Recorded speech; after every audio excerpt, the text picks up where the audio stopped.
Welcome back, students. So today we are going to discuss a new topic, that is voluntary winding up. That is the second mode of winding up the company. So what is voluntary winding up? So voluntary winding up means winding up by members or creditors is termed as voluntary winding up. That is when the life of the company comes to an end by the interference of members or creditors, it is generally termed as voluntary winding up. So coming to the reasons for voluntary winding up. What are the circumstances in which the company is wound up by members or creditors? Basically, there are three reasons. The first one is when the objects for which the company has been formed has been fully attained by the company. Then the company may go for voluntary winding up. And the second reason is when the life of the company has been expired according to the articles of association, then the company can go for voluntary winding up. And the third one is when a company passes a special resolution, then according to the resolution, a company can go for voluntary winding up. But a point to be noted is when a company goes for voluntary winding up through a resolution, it has to follow one important point. What is it is? A company going for special resolution has to publish the notice of resolution in a newspaper which is having wide circulation in the district where the registered office is located. Clear? And coming to the steps in voluntary winding up. Okay, so there are series of steps which are followed by the company when a company goes for voluntary winding up. The first one is declaration of solvency mentioned in section 305. So, here when a company generally goes for voluntary winding up, it has to file a declaration of solvency to the registrar of companies. And this declaration of solvency should be filed within 5 weeks of passing a resolution. So when I say declaration of solvency, you have to know the meaning of it. So declaration of solvency is a report which mentions that the debts of the company has been cleared, and if at all any debts are remaining, it will be cleared off from the assets of the company. So this declaration of solvency should be given by the directors. So when the director is submitting this declaration of solvency, according with this report, it has to attach two other reports. The two other reports, the first one is an affidavit by members stating that the voluntary winding up is not to defraud any persons. It is not to cheat any persons. And the second one is a report of auditors. That is a balance sheet and P&L account of the company. Clear? And the second one is meeting of creditors. It is mentioned in 306. So once solvency has been declared, the board of directors has to arrange a meeting of creditors. In that meeting, the board of directors have to present the statement of affairs of the company along with the list of creditors in the creditors meeting. And in the creditors meeting, a resolution has to be passed. And in that resolution, if 2/3 of the creditors are willing to wind up the company, then the company can wind up voluntarily. A point to be noted is when any resolution is passed in the meeting of creditors, then that resolution should be filed with the registrar within 10 days of passing a resolution.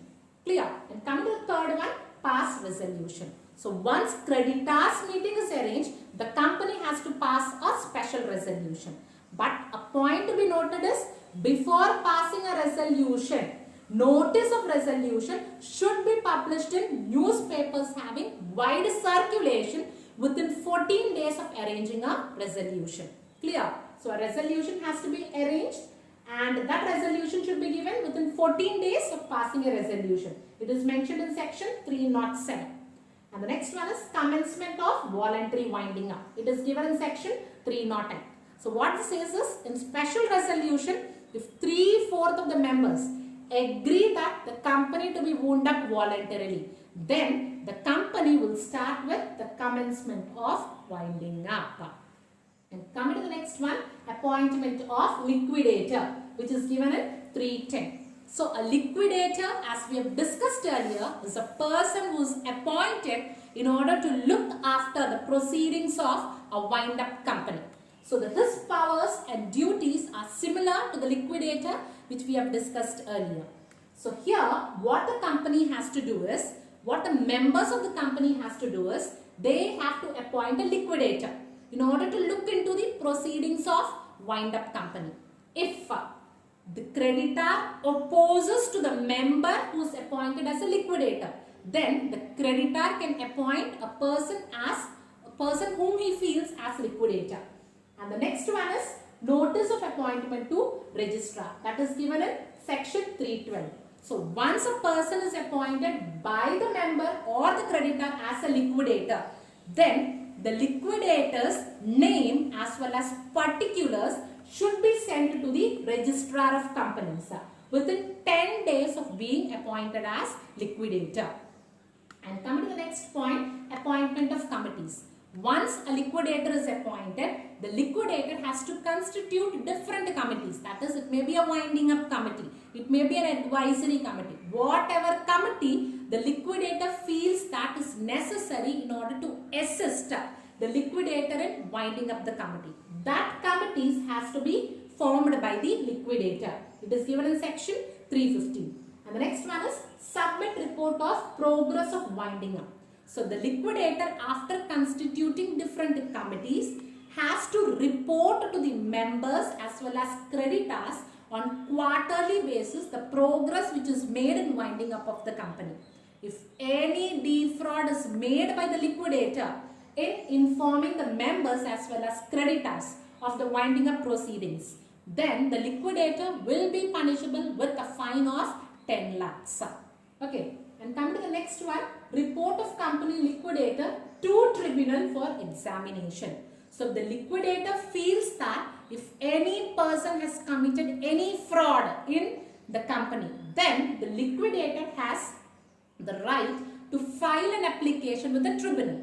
And thereafter the tribunal may call that person for examination and verification. It is given in section 317. And the last step is final meeting and dissolution. That is, once the affairs of the company has been completely wound up, the liquidator will prepare a final report which will contain all the information relating to winding up of company. And thereafter the liquidator will call a final meeting of members.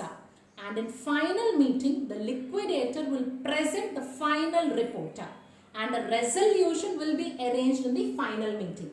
And in that resolution, if the members, after verifying the final report of liquidator, is willing to wind up, then a wind up order will be issued to the liquidator.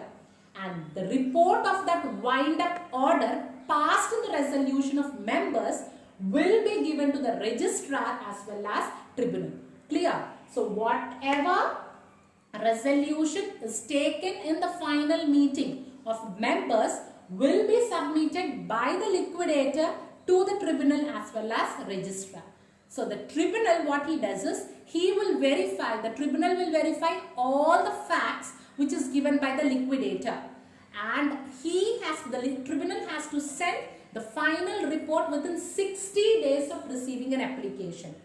And this order will be sent to the registrar by the liquidator. Once a winding up order is issued by the tribunal too, that order is sent to the registrar, and finally the registrar verifies all the orders and will publish in the official gazette that the company is dissolved, and the name of the company will be removed from the registrar of companies. This is about voluntary winding up. So coming to the consequences of winding up. So once a voluntary winding up order has been issued in the name of the company, what are the consequences? The first consequences is the company ceases to carry on business. That is, once a winding up order has been issued, the company cannot carry on its normal business operations. But it can carry on business operations only for the sake of winding up a benefit. Okay, and it can be carried out only with the permission of liquidator. Clear? So once a winding up order is issued, the normal business operations will end. And the second consequence is the board of directors' power will come to an end with the help of winding up order. Once a winding up order is issued, the board of directors' powers in a company will generally end. And the third one is no transfer of shares. Once a winding up order is issued, no transfer of shares or no alteration in the status of shares can be made by any members. And the fourth one is discharge of employees. Once a winding up order has been issued, all the employees who are working in the organizations are generally sent off. But a point to be noted is when winding up is generally for reconstruction of a company, then discharge of employees are not done. Otherwise, all the employees who are working will be sent off from the company. And the next one is documents of company. All the documents, all the deeds of the company will contain a statement that a company is wound up. That is, when winding up order has been issued, all the statements or all the documents of the company will contain a statement that a company is wound up. And the sixth one is secured creditors get first priority. So once a winding up order has been issued, with respect to payments, secured creditors will be paid first. Next comes unsecured creditors. And the next one is stay out of suits. No legal proceedings can be filed in the name of the company when winding up order has been issued. And the last one is custody of company's properties. All the company's properties will be under the control of liquidator when winding up order has been issued. This is about winding up order. And coming to the third mode of winding up order, that is creditors voluntary winding up. So as we have discussed, in voluntary winding up, the directors have to submit a declaration of solvency, isn't it? If the directors fail to submit declaration of solvency, as we have mentioned earlier, declaration of solvency is a report which is filed by the directors stating that all the debts of the company has been paid, and if any debts are due, it will be repaid from the assets of the company in case of winding up, isn't it? So if the directors cannot file a declaration of solvency report, then the winding up of company is generally termed as creditors winding up. So this creditors winding up at present is removed from the Companies Act. So we need not discuss what is the procedure and all, because it is eliminated from the Companies Act 2013. So this is regarding the modes of winding up. Thank you.